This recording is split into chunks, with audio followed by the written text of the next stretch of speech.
Assalamualaikum warahmatullahi wabarakatuh. Yang mempunyai masalah di kulkas 2 pintu, silahkan simak ya. Atau user yang masih ada trouble di kulkas 2 pintu ya, yang sering bolak-balik ya karena ada komplainan dari para konsumen ya. Silahkan simak baik-baik skemanya 1/4 ya. Ya, ini kita mulai dari rangkaian 220 ya, LN. Ya, kita perhatikan untuk kabel L ini ada yang ke lampu ya, dan kabel netralnya ke switch door dan untuk menghidupkan lampu ya. Ya, selanjutnya untuk dari arah lampu itu bisa ke termostat ya. Untuk termostat ini hanya untuk memutus jika ada pendinginan terlalu dingin di bagian bawah ya. Biasanya ini untuk mengontrol bagian bawah dari kulkas 2 pintu. Ini akan memutus cut power dan semua akan berhenti ya jika kompresor ini bekerja ya. Jika kompresor ini tidak akan bekerja, ini semuanya di-cut sama termostat ya. Lanjut dari termostat ini, dia ke arah timer ya. Dia ke pin nomor 3 dan langsung terhubung ke pin nomor 4 karena timer ini belum bekerja ya. Jadi kalau timer belum bekerja, dia pasti terhubung ke pin nomor 4 untuk menggerakkan kipas fan motor yang netralnya sudah terhubung ke bagian steker ya. Dan untuk menghubungkan dan untuk menghidupkan kompresor. Jika kompresor ini tidak jalan, berarti ada overload dan PTC ini yang harus diperiksa ya.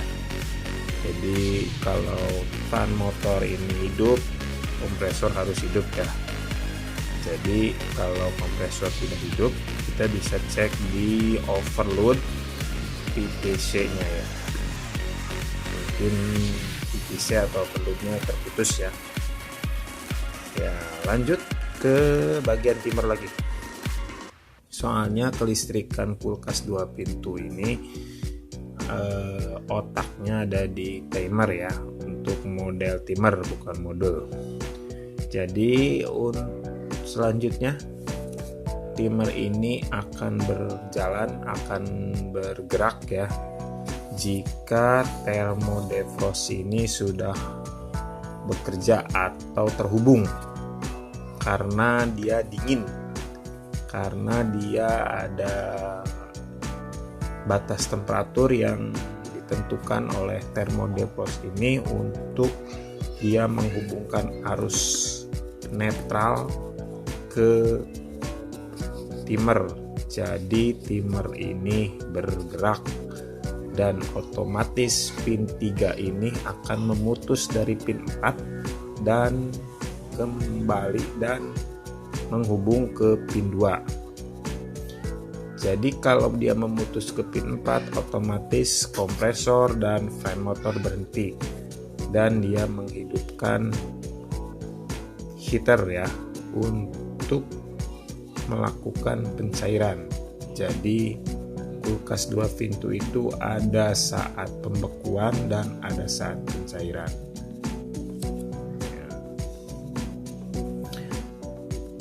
Proses pencairan ini, berapa lama proses pencairan ini?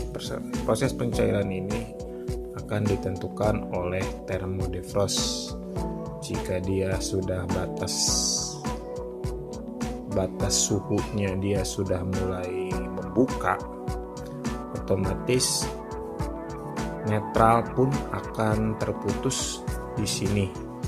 Jadi heater pun berhenti, timer pun berhenti, dan pin 3 pun sudah nyambung lagi ke pin 4. Jadi kompresornya sudah mulai jalan lagi ya.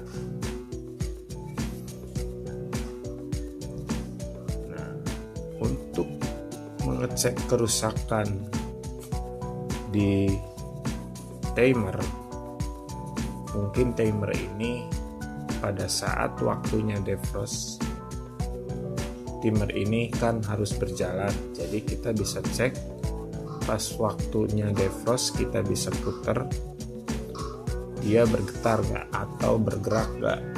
Kita bisa cek dengan avometer dia ada tegangan nggak di sini. Timer nggak berjalan, jadi untuk mengeceknya bisa langsung pakai avometer. Mengecek heater, kita bisa periksa di fuse. Ini fuse harus benar-benar terhubung, dan thermodefrost juga harus diperiksa kalau heaternya pun nggak jalan ya. Jadi kita bisa dicek pakai avometer apakah dia terhubung. Mungkin ciri-cirinya kalau heater nggak jalan itu ada pembekuan es ya di bagian atas, pintu atas mungkin ada pembekuan es ya. Dan untuk mengecek thermodefrost juga sama, timer nggak akan sama sekali jalan ya. Jadi kalau timer nggak jalan, kita bisa cek terlebih dahulu. Kita harus cek thermodefrost dulu ya. Jadi ini powernya, dia salah satu powernya melewati thermodefrost.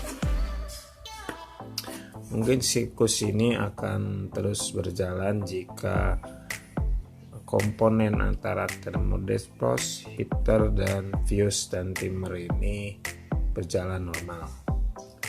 Nah, cukup sekian saja, mungkin bisa dimengerti ya.